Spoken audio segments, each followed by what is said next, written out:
कहते हैं पूर्णिमा की रात रोशनी लेकर आती है, लेकिन इस गांव में पूर्णिमा की ये काली रात एक ऐसा गहरा अंधेरा लेकर आई है जिसमें भटकती है वो डायन। गांव वाले मानते थे कि इस काली पूर्णिमा की रात वो डायन गांव में भटकती है। राजू, सभी गांव वालों को तुमने सतर्क कर दिया है ना? याद रखना, आज रात गांव का कोई भी आदमी घर के बाहर नहीं भटकना चाहिए। हाँ मुखिया जी, हमने सभी गांव वालों को सतर्क कर दिया है। कोई भी आज भूल कर भी अपने घर से बाहर नहीं निकलेगा। आप बेफिक्र रहिए मुखिया जी। वो डायन गांव में आएगी तो जरूर, लेकिन किसी को ले जा नहीं पाएगी।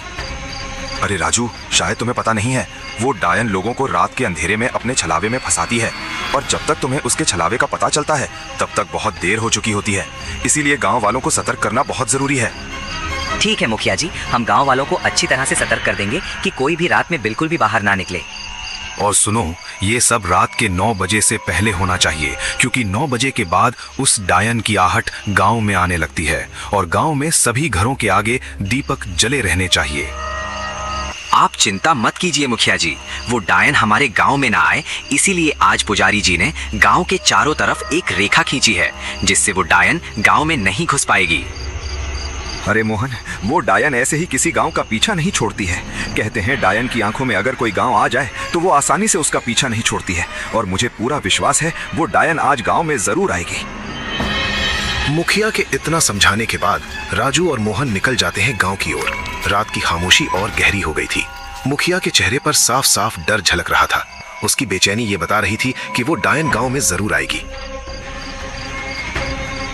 गांव के एक पुराने घर में रवि और दीपक अपनी दादी के साथ बैठे थे। लालटेन की लौ कांप रही थी, जैसे उसे भी किसी अनजानी मौजूदगी का एहसास हो रहा हो।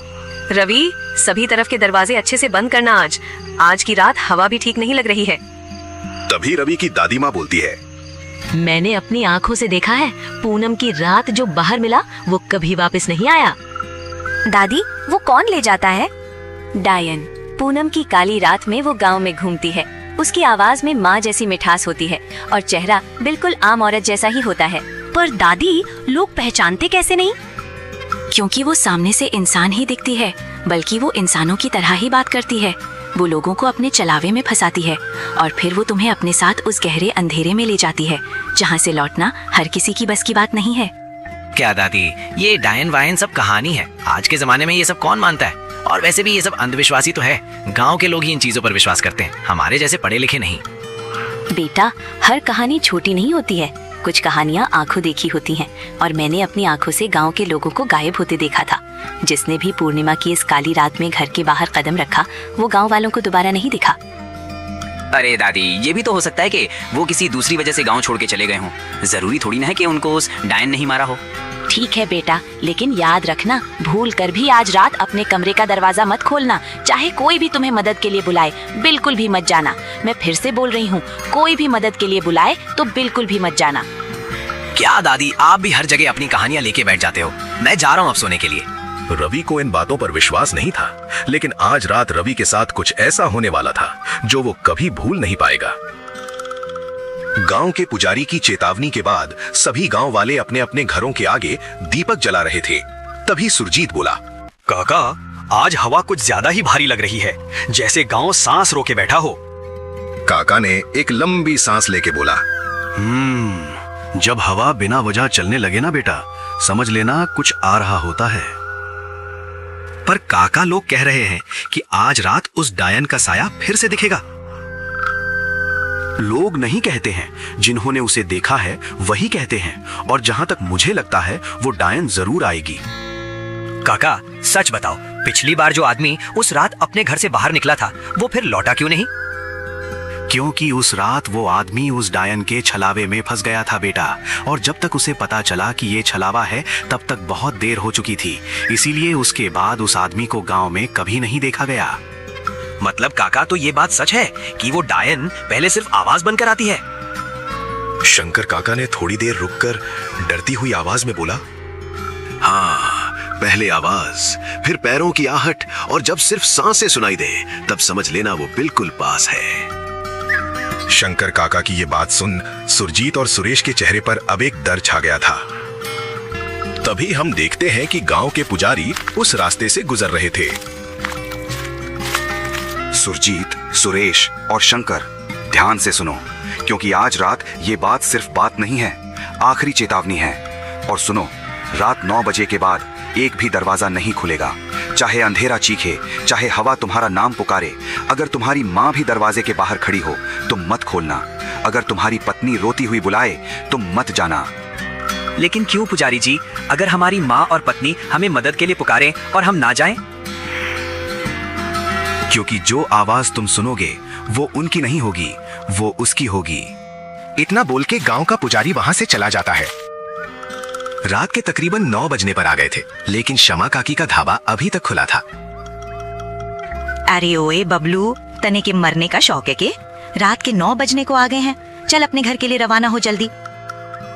अरे काकी, ये सब पुरानी कहानियां हैं, सिर्फ लोगों को डराने के लिए, और मैं इन चीजों से वैसे भी नहीं डरता हूँ। बबलू, तेरा दिमाग ठीक तो है ना? तुझे पता नहीं है क्या, जब मंगरू उस रात बाहर था तो उसके साथ क्या हुआ था, और तू अब भी ऐसी बातें कर रहा है? अरे काकी, क्या पता मंगरू किसी और वजह से गायब हुआ हो। क्या आपने अपनी आंखों से देखा था क्या? सब झूठ है। अगर वो डायन सच में है तो फिर आज तक मुझे क्यों नहीं दिखी? वो दूसरों को ही क्यों उठा के ले गई? मेरे सामने आके दिखाइए ना। जिस दिन वो डायन सीधा तेरे ऊपर आएगी तभी तुझे समझ आएगा कि दुनिया में कुछ ऐसे राज भी होते हैं जो सिर्फ मौत की खामोशी के साथ खुलते हैं, और तब कोई भी तुम्हें बचाने नहीं पाएगा। वो तो दयान के मिलने के बाद ही पता चलेगा ना काकी, और ऐसा कभी होगा ही नहीं कि वो दयान मेरे सामने आए। बहुत हो गया बबलू तेरा, 9 बजने ही वाले हैं। अगर इतना ही शौक है तो आज रात घर के बाहर रह के देखना, लेकिन उससे पहले तू यहाँ से निकल जा, अगर जान प्यारी हो तो। ठीक है बुढ़िया, मैं चला अब अपने घर की ओर। बबलू को गांव वालों की इन बातों पर भरोसा नहीं था, वो इन बातों को झूठ मानता था। रात अब गहरी हो चुकी थी, चारों तरफ अंधेरा छा चुका था। उस डायन की आहट गांव में आने लगी थी। इतने में हम देखते हैं कि रवि कुछ सोच रहा था। गांव वाले तो उस डायन के छलावे पर अंधा विश्वास करते आए हैं, पर आज लगता है मुझे खुद बाहर निकलना होगा। सच क्या है ये जानना जरूरी है। कैसी दिखती है वो डायन, जिसका सिर्फ नाम ही सबके खून को जमा देता है? रवि अपने कमरे में एक गहरी सांस लेता है और चेहरे पर एक डर के साथ अपने घर का दरवाजा खोलता है और डरते हुए अपने कदमों को आगे बढ़ाता है। तभी बाहर की हवा हल्की सी चीख की तरह गूंजती है, जिससे रवि डर जाता है। रवि देखता है गांव बिल्कुल शांत पड़ा है, मानो जैसे किसी का इंतजार कर रहा हो। चारों तरफ घना काला अंधेरा फैला हुआ था। ये देख के रवि बोला, कुछ तो अजीब लग रहा है आज की रात, लेकिन गांव तो बिल्कुल शांत है और यहाँ तो मुझे कोई भी डायन वायन नहीं दिख रही है। सच में गांव वाले सिर्फ अंधविश्वास में ही जी रहे हैं। डायन सिर्फ गांव वालों का भ्रम है। अगर डायन सच में होती तो मैं तो बाहर ही खड़ा हूँ घर के, अभी तक मुझे क्यों नहीं दिखी? इतने में अचानक से एक ठंडी हवा के साथ एक आवाज रवि के कानों तक आती है। रवि, रवि। इस आवाज को सुन रवि सहम जाता है। उसके हाथ पैर डर के मारे कांपने लगे थे। तभी वो मुड़कर देखता है तो वो पूरी तरह से चौंक जाता है। कौन है वहाँ पे? कौन खड़ा है वहाँ पे? सामने आओ। उसके सामने उस बरगद के पेड़ के नीचे एक औरत खड़ी थी, बिल्कुल शांत। मुझे नहीं पहचाना रवि? ध्यान से देखो, मैं वही हूँ जिसका तुम इंतजार कर रहे थे। अरे ये तो माँ खड़ी है। इतनी रात में माँ यहाँ क्या कर रही है? और माँ तो मुझे घर के बाहर निकलने से मना बोल रही थी और खुद यहाँ बाहर खड़ी है। ये अजीब नहीं है कुछ? रावी धीरे धीरे उसकी माँ की तरफ कदम बढ़ाने लग जाता है, लेकिन उसके मन में बहुत सारे सवाल उठ रहे थे। अरे माँ, तुम यहाँ क्या कर रही हो? तुम तो मुझे कह रही थी कि आज रात घर से बाहर निकलना खतरे से खाली नहीं है, लेकिन तुम तो यहाँ बाहर खड़ी हो। मुझे कुछ समझ नहीं आ रहा है माँ। रावी, मैंने कब कहा था कि तुम घर के अंदर ही रहो? मैं तो कब से यही खड़ी हूँ, तुम्हारा इंतजार कर रही हूँ। तुमने आने में बड़ी देर लगा दी रावी। लेकिन माँ, तुम मेरा यहाँ इंतजार क्यों कर रही हो इतनी रात में, यहाँ इस बरगद के पेड़ के नीचे? तुमने ही तो बुलाया था मुझे रवि। तुम ही ने तो बोला था ना कि दायन वायन सब अंधविश्वास होता है। भूल गए हो क्या? ये बात सुन रवि के पैरों तले जमीन खिसक गई। रवि के शरीर में एक अजीब सी कंपन दौड़ गई, मानो रवि वहीं जम सा गया हो। तभी पीछे से एक भारी आवाज रवि को पुकारते हुए बोली, पीछे हटो रवि, वो तुम्हारी माँ नहीं है, बल्कि वो दायन का छलावा है तुम्हें फंसाने के लिए। जल्दी वहां से पीछे हटो। ये आवाज किसी और की नहीं थी, बल्कि गांव के पुजारी की थी। वो अपने हाथ में त्रिशूल लेके खड़े थे। उनकी आंखों में एक अलग तरह का तेज चमक रहा था। तभी हम देखते हैं कि वो औरत अब डायन का रूप ले चुकी थी। मतलब रवि एक छलावे में फंसने वाला था। मैं वापस आऊंगी, मैं वापस जरूर